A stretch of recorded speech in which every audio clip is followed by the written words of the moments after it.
இந்திய நேரப்படி மாலை 6 மணி விரைவு செய்திகள். குஜராத்தின் தாகோடில் மின்சார ரயில் என்ஜின் தயாரிக்கும் ஆலையை திறந்து வைத்த பின்னர் பொதுக்கூட்டத்தில் பிரதமர் நரேந்திர மோடி பேசினார். அப்போது இன்று தொடங்கி வைத்த திட்டங்கள் ரயில்வே உட்கட்டமைப்பை ஊக்குவித்து போக்குவரத்து தொடர்பை எளிதாக்கும் என்று தெரிவித்தார். இதனால் இந்த மண்டலத்தின் பொருளாதார வளர்ச்சி முடுக்கிவிடப்படும் என்றும் பிரதமர் குறிப்பிட்டார். மகாராஷ்டிர மாநிலம் நாக்பூரில் தேசிய தடய அறிவியல் பல்கலைக்கழக வளாகத்திற்கு மத்திய உள்துறை அமைச்சர் அமித் ஷா பூமி பூஜை செய்தார். இந்த நிகழ்வில் மத்திய சாலை போக்குவரத்து நெடுஞ்சாலைத்துறை அமைச்சர் நிதின் கட்கரி, மகாராஷ்டிர முதலமைச்சர் தேவேந்திர பட்னாவிஸ் ஆகியோர் கலந்து கொண்டனர். சென்னை தலைமைச் செயலகத்தில் இன்று நடைபெற்ற விழாவில் தமிழ்நாட்டின் பல்வேறு பகுதிகளில் 11 புதிய அரசு கலை அறிவியல் கல்லூரிகளை முதலமைச்சர் மு.க.ஸ்டாலின் தொடங்கி வைத்தார். இந்த கல்லூரிகள் 5 பாடப்பிரிவுகளுடன் தற்காலிக கட்டிடங்களில் இயங்கும் என்று தெரிவிக்கப்பட்டுள்ளது. இதன் மூலம் இந்த ஆண்டு கூடுதலாக ஊர்ப்புறங்களைச் சேர்ந்த பின்தங்கிய 3050 மாணவ மாணவிகள் பயனடைவர் என்று தெரிவிக்கப்பட்டுள்ளது. தமிழகத்தில் மாநிலங்களவை உறுப்பினர்கள் பேரின் பதவிக்காலம் வருகிற ஜூலை 24ஆம் நாளுடன் நிறைவடைகிறது. இதனால் காலியாக உள்ள 6 மாநிலங்களவை உறுப்பினர் பதவிகளுக்கான தேர்தல் ஜூன் 19ஆம் நாள் காலை 9 மணி முதல் மாலை 4 மணி வரை நடைபெறும் என்று தேர்தல் ஆணையம் தெரிவித்துள்ளது. இந்த தேர்தலுக்கான வேட்புமனு தாக்கல் ஜூன் 9ஆம் நாள் தொடங்கவுள்ளது. வேட்புமனு பரிசீலனை ஜூன் 10ஆம் நாள் நடைபெறும். வேட்புமனுக்களை திரும்பப் பெற ஜூன் 12 கடைசி நாளாகும். தேவைப்பட்டால் ஜூன் 19ஆம் நாள் தேர்தல் நடத்தி அன்றே வாக்குகளை எண்ணி முடிவு அறிவிக்கப்படும் என்றும் தேர்தல் ஆணையம் தெரிவித்துள்ளது. ஈரோடு மாவட்டம் கோபிச்செட்டிப்பாளையம் அருகே உள்ள கொடிவேரி அணையிலிருந்து தடப்பள்ளி, அரக்கன்கோட்டை கால்வாய்களில் பாசனத்திற்காக தண்ணீர் திறக்கப்பட்டுள்ளது. நீர்வளத்துறை அதிகாரிகளும் விவசாயிகளும் கால்வாய்கள் தண்ணீர் திறந்துவிட்டு மலர்தூவி வரவேற்றனர். 2 கால்வாய்கள் மூலம் மொத்தம் 24,000 ஏக்கர் நிலங்கள் பாசனப்படும். விதைப்பு காலத்தில் திறக்க வேண்டிய தண்ணீரை தாமதமாக திறந்துள்ளதால் விளைச்சல் பாதிக்கப்படும் என விவசாயிகள் தெரிவித்துள்ளனர். தமிழகத்தில் பெண்கள் பாதுகாப்பு கேள்விக்குறியாகியுள்ளதாகவும் பாலியல் வன்கொடுமை அதிகரித்து விட்டதாகவும் நடிகை கஸ்தூரி தெரிவித்துள்ளார். கன்னியாகுமரியில் நடைபெறும் நிகழ்ச்சிக்கு வந்திருந்த அவர் செய்தியாளர்களிடம் பேசினார். அப்போது இதற்கு முன் நிதி ஆயோக் கூட்டத்தில் பங்கேற்காத தமிழக முதலமைச்சர் தேர்தலுக்கு முன் நடைபெறும் கடைசி நிதி ஆயோக் கூட்டத்தில் பிரதமரை சந்திக்கிறார் என்றால் அதற்கு என்ன காரணம் என்று வினவினார். தமிழ்நாட்டு மக்களுக்கு பிரச்சினை இல்லை என்றும் முதலமைச்சரின் வீட்டு மக்களுக்கு தான் பிரச்சினை என்றும் கஸ்தூரி தெரிவித்தார். இடைத்தேர்தலில் கூட போட்டியிடாமல் நேரடியாக முதலமைச்சராக வேண்டும் என்று விஜய் முடிவெடுத்துள்ள நிலையில் வரும் தேர்தலில் தமிழக வெற்றிக் கழகம் ஆட்சி அமைக்கும் என்பது நடக்காத காரியம் என்றும் கஸ்தூரி தெரிவித்தார். கோவை தொண்டாமுத்தூரில் வீட்டின் கூரையை இடித்துக் கொண்டு யானை வெளியே வருவதனை பார்த்து அங்குள்ள ஒருவர் கதறிய வீடியோ வெளியாகி பரபரப்பை ஏற்படுத்தியுள்ளது. தொண்டாமுத்தூர் அருகே நல்லூர் பகுதியில் குஞ்சமால் என்கிற மூதாட்டி வீட்டின் கூரையை யானை தீர்த்து எறிந்தது. அப்போது அதனை பார்த்து அங்குள்ள ஒருவர் தனது தொலைபேசியில் அதனை படம் பிடித்துள்ளார். அப்பகுதியில் சுற்றுக்காவலில் இருந்த வனத்துறையினர் யானையை காட்டுக்கு விட்டுள்ளனர்.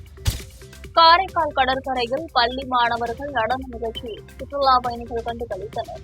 புதுச்சேரியிலும் தமிழ்நாட்டிலும் பள்ளி கல்லூரிகளுக்கு கோடை விடுமுறை என்பதால் மக்கள் குடும்பத்தோடு சுற்றுலா தலங்களுக்கு சென்று வருகின்றனர். இந்நிலையில் நாகப்பட்டினம், மயிலாடுதுறை, திருவாரூர் மாவட்டங்களிலிருந்து ஆந்திர, கர்நாடக மாநிலங்களிலிருந்து திருநள்ளாறு கோவிலுக்கு பக்தர்கள் வந்திருந்தனர். இவர்கள் ஞாயிறு மாலையில் காரைக்காலில் இருந்தனர். அப்போது தனியார் நடன பயிற்சி மையம் சார்பில் பள்ளி மாணவர்களின் நடன நிகழ்ச்சி நடைபெற்றது. இதை சுற்றுலா பயணிகளும் பொதுமக்களும் கண்டுகளித்தனர். கொடைக்கானலில் சாரல் மலையில் நனைந்தபடி சுற்றுலா பயணிகள் மலர் கண்காட்சியை கண்டுகளித்தனர். கொடைக்கானல் குரையன் பூங்காவில் 62வது மலர் கண்காட்சி தொடங்கி நடைபெற்று வருகிறது. ஞாயிறன்று மலர் கண்காட்சியை காண சுற்றுலா பயணிகள் மட்டுமில்லாமல் உள்ளூர் மக்களும் கொடைக்கானல் குரையன் பூங்காவில் குவிந்தனர். இதமான சாரல் மலையில் நனைந்து கொண்டே குடும்பத்துடன் மலர் கண்காட்சியை கண்டு களித்தனர். கோவையில் கேலக்ஸி ஹெல்த் எஜுகேஷன் நேச்சுரோபதி நிறுவனத்தில் அக்குபஞ்சர், யோகா, கிளினிக் துறை சார்ந்த பட்டய படிப்பு நிறைவு செய்தவர்களுக்கு அதற்கான சான்றிதழ்கள் வழங்கப்பட்டன. கோவை முக்குளிப்பாளையத்தில் நடைபெற்ற நிகழ்ச்சியில் கேலக்ஸி ஹெல்த் எஜுகேஷன் மையத்தில் நிறுவனர் கோமதி, தமிழ்நாடு மாநில சிறுபான்மை ஆணைய உறுப்பினர் ஹாஜி முகமது, ரவி, ஸ்ரீ வாரகி மந்திராலயம் அறக்கட்டளை மணிகண்ட சுவாமிகள் ஆகியோர் கலந்து கொண்டனர். சமுதாய நல்லிணக்க பேரவைத் தலைவர் வழக்கறிஞர் திருலோக சங்கர், ஆத்மா அறக்கட்டளை செயலாளர் பாலசுப்ரமணியம், சிஎஸ்ஐ ஆலய தலைவர் ராஜேந்திரகுமார், பேராசிரியர்கள் ரகுபதி, பிரீதி ஆகியோரும் கலந்து கொண்டனர். பாகிஸ்தானுடன் போரில் வெற்றி பெற்றதை கொண்டாடும் வகையில் பழனியில் 400 அடி நீள தேசிய கொடியை ஏந்தி ஊர்வலம் நடைபெற்றது. சுபாஷ் சந்திரபோஸ் சிலை முன் பாஜக மாவட்ட தலைவர் ஜெயராமன் தலைமையில் தொடங்கிய பேரணி நகரின் முக்கிய வீதிகளில் வலம் வந்து பேருந்து நிலையம் காந்தி சிலை முன்பு நிறைவடைந்தது. காந்தி சிலைக்கு மாலை அணிவித்து மரியாதை செலுத்தப்பட்டது. இந்த ஊர்வலத்தில் 500க்கும் மேற்பட்டோர் கலந்து கொண்டு தேசிய கொடியை ஏந்தியபடி வெற்றி முழக்கமிட்டனர். தேனி மாவட்டம் பெரிய குளத்தில் வன்னியர் சங்கத்தின் முன்னாள் தலைவர் காடுவெட்டி குருவி நினைவு நாளில் பாட்டாளி மக்கள் கட்சியினர் மெழுகுதிரி விளக்கேற்று வீர வணக்கம் செலுத்தினர். காடுவெட்டி குருவின் 7ஆம் ஆண்டு நினைவு நாளையொட்டி பெரியகுளம் வள்ளுவர் சிலை அருகில் உள்ள உருவப்படத்திற்கு பாமக நகர செயலாளர் முத்தையா தலைமையில் மாலை அணிவித்தும் மலர் தூவி மரியாதை செலுத்தப்பட்டது. அதனைத் தொடர்ந்து மெழுகுவர்த்தி ஏந்தி வீரவணக்கம் செலுத்தினர். இந்நிகழ்ச்சியில் பெரியகுளம் நகர்மன்ற உறுப்பினர் குமரன் மற்றும் பாமக நிர்வாகிகள் கலந்து கொண்டனர். திருவண்ணாமலை மாவட்டம் வந்தவாசியில் வன்னியர் சங்க தலைவர் காடுவெட்டி குருவி நினைவேற்றல் நடைபெற்றது. வன்னியர் சங்க மாவட்ட தலைவர் மச்சேந்திரன் தலைமையில் நடைபெற்ற நிகழ்ச்சியில் பாமக நகர செயலாளர் வரதன், மணி ராமஜெயம் ஆகியோர் கலந்து கொண்டனர். குரு உருவப்படத்திற்கு மாலை அணிவித்து மலர்கள் தூவி நினைவேற்றினர். பின்பு பொதுமக்களுக்கு அன்னதானம் வழங்கினர். இதில் பாமகவினரும் வன்னியர் சங்கத்தினரும் கலந்து கொண்டனர். பழனியில் அனைவரும் மரம் வளர்க்க வேண்டும் என்பதை வலியுறுத்தி அமைச்சர் சக்கரபாணி மரக்கன்றுகளை வழங்கினார். பழனியில் தொப்பம்பட்டி ஒன்றிய திமுக செயலாளர் பொன்ராஜ் தொடங்கிய துணிக்கடையை அமைச்சர் சக்கரபாணி திறந்து வைத்தார். சின்னத்திரை நடிகர்கள் சுஜிதா, யமுனா ஆகியோர் குத்துவிளக்கேற்றி முதல் விற்பனையை தொடங்கி வைத்தனர். சிறப்பு விழாவிற்கு வந்த அனைவருக்கும் அமைச்சர் சக்கரபாணி மாதுளை, மருது, சப்போட்டா, பூயா ஆகிய மரக்கன்றுகளை வழங்கினார். இந்நிகழ்ச்சியில் திமுக ஒன்றிய செயலாளர்கள் சுப்பிரமணி, சாமிநாதன், மாவட்ட துணை செயலாளர் ராஜாமணி, கிருஷ்ணன் ஆகியோர் இந்த விழாவில் கலந்து கொண்டனர். நாராயணகுரு பிறந்த நாளுக்கு தமிழ்நாட்டில் விடுமுறை அறிவிக்க வேண்டும் என்று கோவையில் நடைபெற்ற நாராயணகுரு தமிழக பேரவையின் கூட்டத்தில் தீர்மானம் நிறைவேற்றப்பட்டுள்ளது. கோவை கேரள கிளப்பில் நடைபெற்ற கூட்டத்தில் கௌரவ ஆலோசகர்கள் சாகப்பன், அஜித்குமார், தலைவர் செந்தாமரை, நிறுவனர் சேரன் விஸ்வநாதன், சேர்மன் டாக்டர் ரவீந்திரன், பொதுச் செயலாளர் சதீஷ், பொருளாதார பைங்கிலி, சாஜி உள்ளிட்டோர் பங்கேற்றனர். தமிழகத்தில் நாராயணகுருவுக்கு மணிமண்டபம் கூடுதல், நாராயணனுக்கு வாழ்க்கை வரலாற்று, பள்ளி பாடத்தில் சேர்த்தல் உள்ளிட்ட தீர்மானங்கள் இந்த கூட்டத்தில் நிறைவேற்றப்பட்டன. பழனியை சேர்ந்த சிறுவன் பன்னாட்டு அளவிலான வாழ்வீச்சு, வேல்கம்பு, கம்பு சண்டை போட்டிகளில் தங்கப்பதக்கம் வென்று சாதனை படைத்துள்ளார். பழனியை சேர்ந்த 8 வயது சிறுவன் ரவீன் சக்கரவர்த்தி 4 ஆண்டுகளாக சிலம்பம், வாழ்வீச்சு, வேல்கம்பு உள்ளிட்ட தற்காப்பு கலைகளை கற்று வருகிறார். நேபாளத்தில் நடைபெற்ற பன்னாட்டு தற்காப்பு கலை போட்டியில் இந்தியா சார்பில் கலந்து கொண்ட அவர் 3 தங்கப் பதக்கங்களை வென்று சாதனை படைத்துள்ளார். இதற்காக சிறுவன் கவின் சக்கரவர்த்தியை பயிற்சியாளரும், பெற்றோரும், நண்பர்களும் பாராட்டி வருகின்றனர். உலக யோகா நாளையொட்டி புதுச்சேரி மாநிலம் முழுவதும் அரசு சார்பில் வைக்கப்பட்டுள்ள விளம்பர பலகைகளில் இந்தி மொழி மட்டும் இடம்பெற்றிருப்பது பெரும் சர்ச்சையை ஏற்படுத்தியுள்ளது. இதற்கு தமிழக வாழ்வுரிமை கட்சியினர் எதிர்ப்பு தெரிவித்துள்ளனர். அவர்கள் மாநில அரசை கண்டித்து முழக்கமிட்டதுடன் இந்தி மொழிக்கு எதிரான வாசகங்கள் அடங்கிய பதாகைகளை கையில் ஏந்தியவாறு ஊர்வலமாக சென்றனர். சென்னை பல்லாவரம் அடுத்த அனகாபுத்தூரில் அடையாற்றின் கரையோரம் உள்ள ஆக்கிரமிப்புகளை அகற்றும் பணி நடைபெற்று வருகிறது. இந்நிலையில் காயிதே முல்லத் நகர், சாலை நகர் பகுதிகளில் வீடுகளை இழந்து தவிக்கும் மக்களை விடுதலை சிறுத்தைகள் கட்சியின் தலைவர் திருமாவளவன் நேரில் சந்தித்து ஆறுதல் தெரிவித்தார். இதையொட்டி இப்பகுதியில் 1000க்கும் மேற்பட்ட காவலர்கள் பாதுகாப்பு பணியில் ஈடுபட்டுள்ளனர். வேலூர் மாவட்டம் குடியாத்தம் நகராட்சி தலைவர் சவுந்தரராஜன் தலைமையில் நகர்மன்றத்தின் அவசர கூட்டம் நடைபெற்றது. இதில் பழுதடைந்த மின் விளக்குகளை சீர் செய்ய வேண்டும், நகராட்சி பகுதிக்கு ஒகேனக்கல் கூட்டு குடிநீர் வழங்க வேண்டும் என்கிற கோரிக்கைகளை வலியுறுத்தி நகர்மன்ற உறுப்பினர்கள் பேசினர். இதில் நகராட்சி ஆணையாளர் மங்கையரசு, நகராட்சி துணைத் தலைவர் பூந்தொழி உள்ளிட்ட அதிகாரிகளும் கலந்து கொண்டனர்.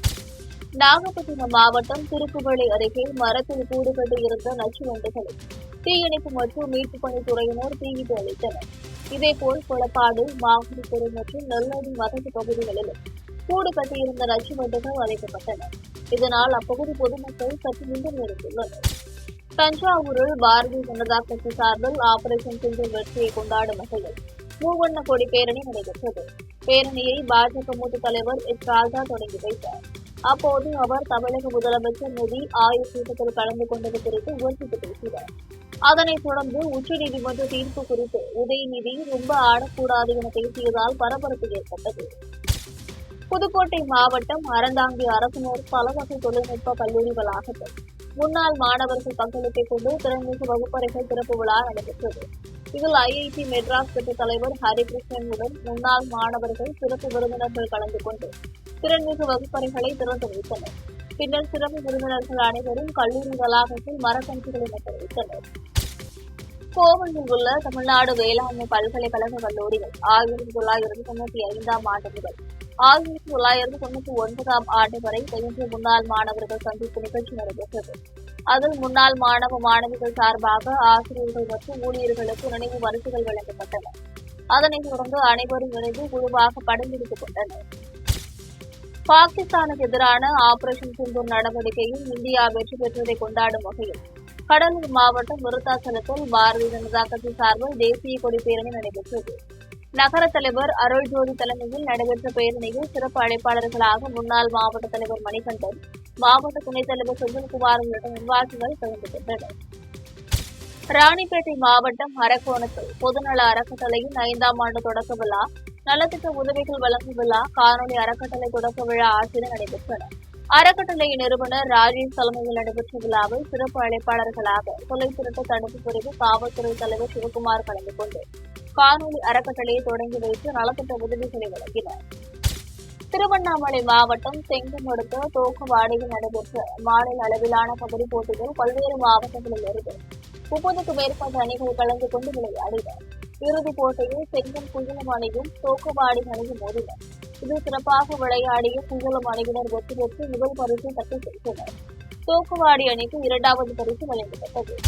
சேலம் மாவட்டம் ஆத்தூர் அருகே உள்ள முத்துமாரியம்மன் திருக்கோவில் தேர் திருவிழா வரும் 29ஆம் தேதி நடைபெறவுள்ளது. இதனை ஒட்டி கோவிலில் பால்குட ஊர்வலம் சிறப்பாக நடைபெற்றது. இதில் சுவாமிக்கு சிறப்பு அபிஷேகம் மற்றும் மகா தீபாராதனை நடைபெற்றது. இதில் ஏராளமான பக்தர்கள் கலந்து கொண்டு சாமி தரிசனம் செய்தனர். மதுரையில் ஸ்ரீ சக்கர ராஜராஜேஸ்வரி பீடத்தில் ராம சங்கீர்த்தன நிகழ்ச்சி குறித்து ஆலோசனை கூட்டம் நடைபெற்றது. இதில் பகவான் நாம பிரச்சார மண்டல நிறுவன தலைவர் கடலூர் கோவி பாகவதர் வரவேற்றார். பூஜ்ய ஸ்ரீ ராமானந்த சரஸ்வதி சுவாமிகள் அழைப்புகளின் பிரதியை வெளியிட்டு மதுரை அனுஷத்தின் அனுகிரகம் நிறுவனர் நெல்லை பாலிக்கு வழங்கினர். பகவான் ராம பிரச்சார மண்டலி சார்பில் லட்சுமி சுந்தரம் ஹாலில் இந்நிகழ்வு மே 28ஆம் தேதி தொடங்குவதாக அறிவிக்கப்பட்டுள்ளது. காரைக்கால் கைலாசநாதர் ஆலய கும்பாபிஷேகம் ஜூன் 5ஆம் நாள் நடைபெற உள்ள நிலையில் அதற்கான திருப்பணிகள் மும்முரமாக நடைபெற்று வருகின்றன. காரைக்கால் கைலாசநாதர் ஆலயத்திற்கு 17 ஆண்டுகளுக்கு பிறகு 2 கோடி ரூபாய் மதிப்பீட்டில் திருப்பணிகள் செய்து கும்பாபிஷேகம் நடைபெற உள்ளது.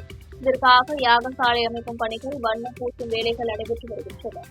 ஆலய வளாகத்தில் புதிய வசந்த மண்டபமும் கைலாசநாதர் சன்னதிக்கு தென்புறம் புதிதாக நுழைவாயிலும் அமைக்கும் பணிகள் நடைபெற்று வருகின்றன.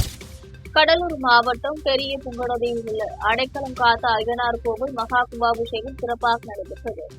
காட்டுமன்னார் கோவில் அருகே வீரானந்தபுரம் ஊராட்சிக்கு உட்பட்ட பெரிய புங்கநதியில் அடைக்கலம் காத்த ஐயனார் கோவில் கும்பாபிஷேகத்தை முன்னிட்டு கணபதி ஹோமம், அனுஷ்டை விக்னேஸ்வர பூஜை, பூர்ணாகூதி தீபாராதனை ஆகியன நடைபெற்றன. யாகசாலைகள் வைத்து பூஜிக்கப்பட்ட புனித நீர் அடங்கிய கலசங்களை எடுத்துச் சென்று வேத மந்திரங்கள் முழங்க கும்பங்களுக்கு ஊற்றி அபிஷேகம் செய்தனர். கும்பாபிஷேக ஏற்பாடுகளை நாட்டார் பாஸ்கரன், கனகாயர், குணசேகரன், ஒன்றிய கவுன்சிலர் மணிமொழி, சத்யமூர்த்தி, சசிகுமார், சேதுராமன், கஜேந்திரம், கமலக்கண்ணன் ஆகியோர் செய்திருந்தனர். கோவை வெள்ளக்கிணற்றில் சர்வதேச சிலம்ப சங்கம் சார்பில் 5வது சிலம்ப போட்டிகள் நடைபெற்றன. இதனை சர்வதேச சிலம்ப கமிட்டி தலைவர் முகமது சிராஜ் அன்சாரி, செயலாளர் தியாக ராகராஜ் ஆகியோர் கலந்து கொண்டு போட்டிகளை தொடங்கி வைத்தனர். குத்துவரிசை, நெடுங்காம்பு வீச்சு, நடுக்கம்பு வீச்சு, மான் கம்பு, வேல் கம்பு, இரட்டை கம்பு, சுருள்வாள், தொடுமுறை, கம்பு சண்டை ஆகிய பல்வேறு பிரிவுகளில் போட்டிகள் நடைபெற்றன. இதில் ஏராளமான மாணவ மாணவிகள் கலந்து கொண்டு தங்களது திறமைகளை வெளிப்படுத்தினர். கோவையில் மாவட்ட கால்பந்து சங்க தேர்தல் நடைபெற்றது. ஓய்வு பெற்ற மாவட்ட நீதிபதி ராஜ் கோவை மாவட்ட கால்பந்து சட்ட உறுப்பினர்கள் கூட்டத்தை நடத்தினார். இதனைத் தொடர்ந்து நடைபெற்ற தேர்தலில் கோவை மாவட்ட கால்பந்து சங்க தலைவராக மதன் சிங்கில் தேர்வு செய்யப்பட்டார். இதில் உதவி தேர்தல் அதிகாரிகளாக வழக்கறிஞர்கள் சஞ்சீவ்குமார், முத்துக்குமார் ஆகியோர் பணியாற்றினர். ஐபிஎல் தொடரின் லீக் சுற்று நாளையுடன் நிறைவடைகிறது. இந்நிலையில் ஜெய்ப்பூரில் இன்று இரவு 7:30 மணிக்கு நடைபெறவுள்ள 69வது லீக் ஆட்டத்தில் மும்பை இந்தியன்ஸ் அணியும் பஞ்சாப் கிங்ஸ் அணியும் மோத உள்ளன. இரு அணிகளும் பிளே ஆஃப் சுற்று வாய்ப்பை உறுதி செய்துவிட்டன. இருப்பினும் புள்ளி பட்டியலில் முதல் 2 இடத்தை பிடிப்பதற்கு இந்த ஆட்டத்தின் முடிவு தேவைப்படும் என்பதால் ஆட்டம் மிகுந்த எதிர்பார்ப்பை ஏற்படுத்தியுள்ளது. கோவை மாவட்டம் வால்பாறையில் தென்மேற்கு பருவமழை தீவிரமடைந்து வருகிறது. இந்நிலையில் வால்பாறையில் உள்ள ஆறுகளில் நீர்வரத்து அதிகரித்து பிர்லா நீர்வீழ்ச்சியில் வெள்ளப்பெருக்கு ஏற்பட்டுள்ளது. வால்பாறையில் உள்ள 165 அடி கொள்ளளவு கொண்ட சோலையாறு அணையில் நீர்மட்டம் ஒரே நாளில் 13 அடி உயர்ந்துள்ளது. கோவையில் கனமழை பெய்ததால் குடியமுத்தூர் பாலக்காடு சாலையில் மரம் சாய்ந்து விழுந்தது. அதன் சிசிடிவி காட்சி வெளியாகியுள்ளது. மரம் சாய்ந்த போது அவ்வழியே வந்த காரை சரியான நேரத்தில் பிரேக் போட்டு நிறுத்தியதால் பெரும் அசம்பாவிதங்கள் தவிர்க்கப்பட்டது. தென்மேற்கு பருவமழை இன்று தமிழகத்தின் அனைத்து பகுதிகளிலும் பரவியுள்ளது. இன்று கோவை, நீலகிரி மாவட்டத்தில் ஒரு சில இடங்களில் கனமழை முதல் அதி கனமழை வரை பெய்யக்கூடும் என்று சென்னை வானிலை ஆய்வு மையம் தெரிவித்துள்ளது. கன்னியாகுமரி, திருநெல்வேலி, தென்காசி, தேனி மாவட்டங்களில் ஓரிரு இடங்களில் கனமழை முதல் மிக கனமழை பெய்யக்கூடும் என்றும் குறிப்பிட்டுள்ளது. விருதுநகர், திண்டுக்கல், திருப்பூர், ஈரோடு, தருமபுரி, கிருஷ்ணகிரி, சேலம் மாவட்டங்களில் ஓரிரு இடங்களில் கனமழை பெய்ய வாய்ப்புள்ளதாக குறிப்பிட்டுள்ளது. நாளை கோவை, நீலகிரி மாவட்டங்களில் ஓரிரு இடங்களில் கனமழை முதல் மிக கனமழையும், கன்னியாகுமரி, திருநெல்வேலி, தென்காசி, தேனி, திண்டுக்கல், திருப்பூர் மாவட்டங்களில் அதிக கனமழையும் பெய்ய வாய்ப்புள்ளதாக வானிலை ஆய்வு மையம் தெரிவித்துள்ளது. இத்துடன் ஜெம் செய்திகள் நிறைவடைகின்றன. மீண்டும் செய்திகள் இன்று இரவு 8:30 மணிக்கு. செய்திகளை உடனுக்குடன் தெரிந்து கொள்ள ஜெம் லைவ்.டிவி என்ற இணையதளத்தில் இணைந்திருங்கள். நன்றி, வணக்கம்.